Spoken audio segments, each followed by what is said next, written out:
Assalamualaikum sahabat. Pagi tadi saya masak nasi, tapi dalam bekas dalam periuk kecil ni. Masak pun lebih kurang sama, penuh-penuh macam ni. Tapi ni dah petang, tak cukup anak balik sekolah kan. Masak lagi. Jadi cara saya kalau penuh macam ni, boleh je masak, tapi payah sikit lah.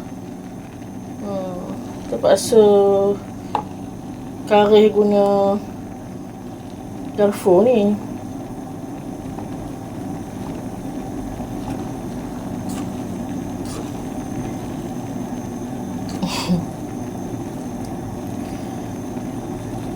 Pagi tadi nak cepat, lepas tu dah tu yang tadi saya dah kan ada nasi sikit kan.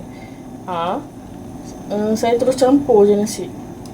Yang nasi tu saya basuh dengan beras. Memang itu cara pertama. Cara kedua, dah masak nasi beras elok, lepas tu masukkan nasi yang apa, yang keras tu kan dalam peti sejuk.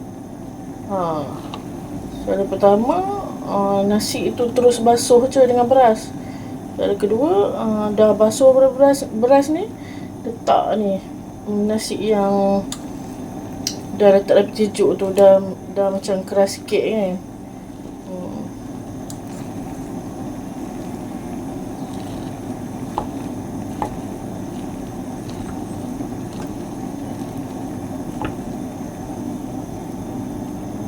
Dah tutup.